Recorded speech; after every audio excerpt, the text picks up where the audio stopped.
नमस्कार साथियों, स्वागत है आप सभी का गुरु क्लासेस के डिजिटल प्लेटफॉर्म पर। जी हाँ दोस्तों, आज अपन बात करने वाले हैं उन विद्यार्थियों के लिए जो पशु परिचर की तैयारी कर रहे हैं और उनका बार बार एक ही क्वेश्चन रहता है, चाहे वो ऑफलाइन हो चाहे वो ऑनलाइन हो, कि सिलेबस बदल गया। सबको पता बेटा सिलेबस बदल गया, क्या पढ़े और क्या ना पढ़े। तो साफ शब्दों में बात होती है कि सिलेबस में जो टॉपिक दिए गए वो पढ़ो, जो नहीं दिए गए वो मत पढ़ो। क्लियर है। अब सबसे बड़ी बात ये होती है कि सिलेबस बदल गया, नंबर बांटे नहीं गए हैं। सबसे बड़ी समस्या ये है। अब हम कौन से विषय को इतनी ज्यादा गहनता से पढ़े या उसका इतना ज्यादा अध्ययन करें कि हमारी सफलता के चांसेस ज्यादा बढ़ जाए। ये बात मुझे कुछ जायज लगती है। बाकी तो देखो, बहुत सारे विद्यार्थी पूछते हैं कि क्या नहीं, कौन कौन से टॉपिक छोड़े। अरे भाई, सिलेबस देख, निर्णय ले। और जो विद्यार्थी सिलेबस को देख के टॉपिक को नहीं समझ पाए, तो देखो बुरा मानने की बात नहीं है, फिर वो विद्यार्थी एक सिलेक्शन की लाइन से बाहर है। हाँ, ये एक बहुत ही जायज क्वेश्चन मेरे सामने पिछले 4 दिन से आ रहा था। मैं सोच रहा था आज नहीं कल, तो मैंने ऑफलाइन भी बताया, मैंने ऑनलाइन भी बताया, मैं अभी भी फिर से बता रहा हूं कि यदि वास्तव में आपको सिलेक्शन का आधार बनाना है, सिलेक्शन लेना है, तो कहां पर आप विशेष फोकस करें, उस चीज पे आप परिचर्चा करते हैं। आइए बच्चों, सुनो ध्यान से। आप सभी जानते हैं कि आपके सामने 150 क्वेश्चन है, 150 अंक है, एक क्वेश्चन 1 नंबर का है, 1/4 आपके सामने नेगेटिव है। बड़ी बेसिक बातें हैं। चलो आगे। आगे ये है कि बेटा इसमें सबसे ज्यादा जो वेटेज रहने वाला है वो राजस्थान जीके का है। राजस्थान जीके का रहने वाला, बिल्कुल रहने वाला है। यानी कि 150 में से यदि आप सही तरीके से देखते हो तो राजस्थान जीके का वेटेज 60 अंक तो कम से कम मान के चलो। ठीक है, कम से कम बोला 60 अंक है, प्लस भी हो सकता है। प्लस में राजस्थान जीके बेस करंट है। हालांकि करंट जीके में कुछ नेशनल लेवल की घटनाओं को भी शामिल किया गया है।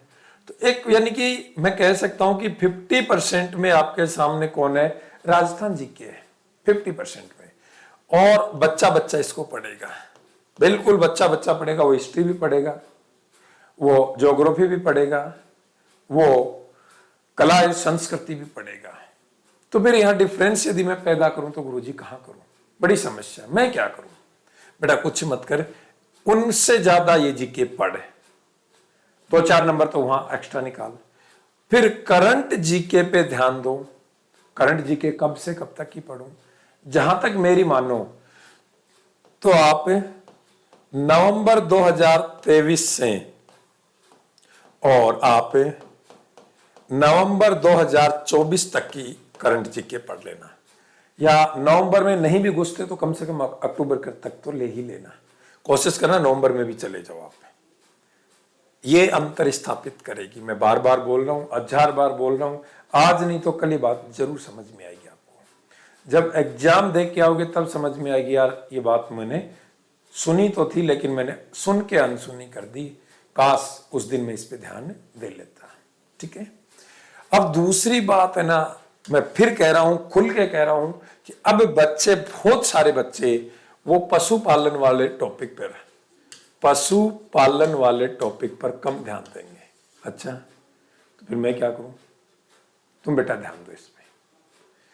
मैं ये तो नहीं कहता कि इससे अब 35 क्वेश्चन आएंगे, लेकिन फिर भी जिस आधार पर आवाज उठ रही है कि पशुपालन में पशुपालन का वेटेज घटा दिया गया या पशु परिचर में पशुपालन का वेटेज घटा दिया गया है, तो कहीं ना कहीं एक हल्का सा प्रेशर हो सकता है। देखो गारंटी किसी बात की नहीं है, एग्जाम सेट करने वाले पे हल्का सा प्रेशर हो सकता है, यार कुछ तो दूं इसमें, 10 क्वेश्चन ही क्या दूंगा। जो विद्यार्थी इसकी तैयारी कर रहे हैं तो वो प्लस कर सकता है। यहां लोग चिल्ला रहे हैं कि नहीं नहीं, मैं कह रहा हूं कम रहेगा वेटेज, बिल्कुल 35 क्वेश्चन तो आएंगे नहीं, लेकिन हो सकता है जहां लोग 10 सोच रहे हैं वहां पर 15 से 20 आ जाए। बस ये तो बहुत बड़ी बात हो जाएगी, 20 आ जाएंगे तो इस पे भी ध्यान दो। साइंस इक्विवेलेंट रखो, साइंस का एक बहुत बड़ा रोल रहेगा। टॉपिक कम हो गए हैं लेकिन साइंस का रोल रहेगा। मैथ सभी विद्यार्थी पढ़ रहे हैं तो मैं कुछ अलग से चीज निकाल रहा हूं, 3 चीजें बाकी रेगुलर पढ़नी है। करंट जीके अंतर स्थापित करेगी, पशुपालन वाला भाग अंतर स्थापित करेगा और अंतर स्थापित कर सकता है साइंस। मैथ आप देख ही लेना, मैथ में ज्यादा टिपिकल चीजें नहीं है। सब विद्यार्थियों को आता है, 10वीं लेवल का है। यदि आपको एलसीएम, एचसीएम, यदि आपको एवरेज, लॉस एंड प्रॉफिट, अनुपात समानुपात, ये बेसिक पश्चात 5-6 टॉपिक हैं, उनको आप घोट के पी जाओ, उस पर टेंशन भी नहीं लेना है। वो कर लिए तो वहां से आने वाला क्वेश्चन लगभग क्लियर ही है, ये समझो। ठीक है, 6 टॉपिक है, सारे विद्यार्थी पढ़ेंगे, सारे जी जान लगाएंगे, आप भी लगाना है। तो वो बड़े बेसिक कॉमन हो गए हैं, लेकिन अंतर स्थापित करने वाली 3 चीजें रहेंगी। आज बोल रहा हूं और एग्जाम के बाद देख लेना। क्लियर है?